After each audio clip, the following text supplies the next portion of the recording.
सभी पत्रकार साथियों को नमस्कार।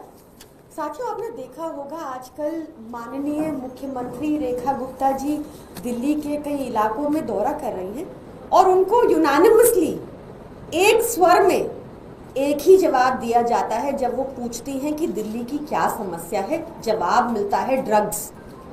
कल भी आर के पुरम में जब वो एक दौरे पर थी और पूछा कि यहाँ क्या समस्या है, तो वहां के लोगों ने बताया कि ड्रग मेनेस बहुत ज्यादा बढ़ गया है, उनके बच्चे इसमें इन्वॉल्व है, कंजम्पशन में इन्वॉल्व है, ट्रेड में इन्वॉल्व है और इसको रोकने में सरकार मदद करे।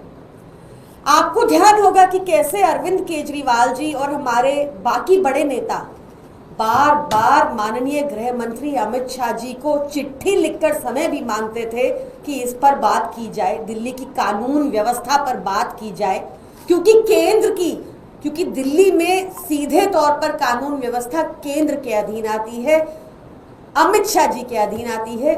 पर कभी भी उन्होंने मिलने का समय तो छोड़िए, दिल्ली की जनता के लिए, इस प्रॉब्लम के लिए कुछ नहीं किया, जिस वजह से आज दिल्ली में आपको हर तरह का नशा मिल जाएगा, हर तरह की ड्रग अवेलेबल है, डार्क वेब भी अवेलेबल है, इंटरनेशनली भी अगर आपको कोई ड्रग चाहिए वो भी अवेलेबल है। और अमित शाह जी ने, केंद्र सरकार ने इस बड़ी प्रॉब्लम को, जो हमारे युवाओं को, बच्चों को खोखला करती है, उस पे एक भी कदम नहीं उठाया।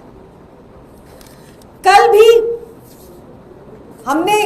हम जानना चाहते हैं रेखा गुप्ता जी से कि आपके पास तो सारी एजेंसीज हैं, आपके पास पुलिस है, आपके पास सीबीआई है, ईडी है, नारकोटिक ब्यूरो है, फलाना है, ढिमकाना है, आपने किया क्या 10 सालों में?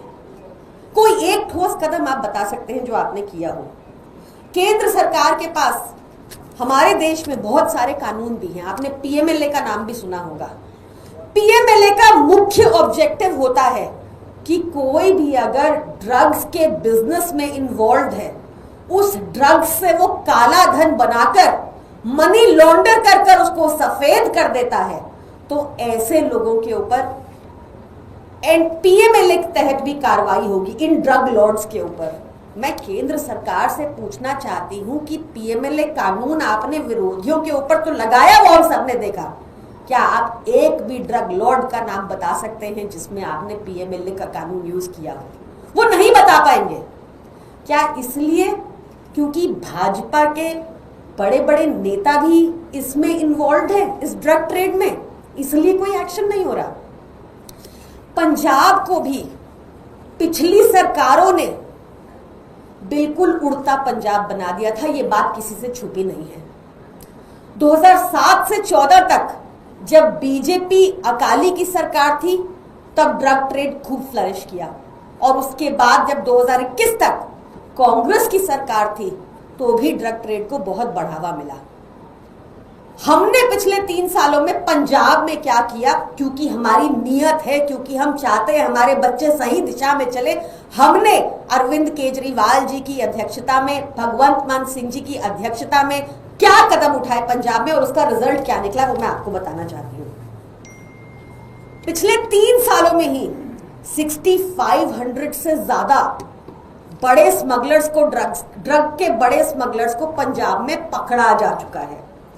30,000 से ज्यादा एफआईआर हो गई हैं एनडीपीएस के अंदर, 10,000 से ज्यादा पुलिस वालों का तबादला हो चुका है, जिसमें जब कहीं भी लगा कि इनका नेटवर्क था पॉलिटिशियंस के साथ प्रीवियस, उनका ट्रांसफर हो गया। 100 से ऊपर पुलिस अधिकारियों को, करप्ट अधिकारियों को, जिनके संरक्षण में ये ड्रग ट्रेड फैल रहा था, उनको अरेस्ट किया जा चुका है।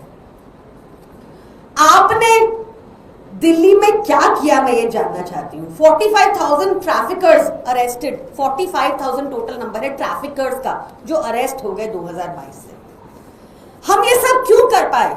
क्योंकि हमारी नीयत है कि हम देश को सही दिशा में लेकर जाएंगे, कि हमारी नीयत है कि हमारे बच्चे सही एजुकेशन की तरफ बढ़े, हेल्थ पर फोकस करें, इन महत्वपूर्ण मुद्दों पर जिनसे प्रोडक्टिविटी बढ़ती है उस पर फोकस करें।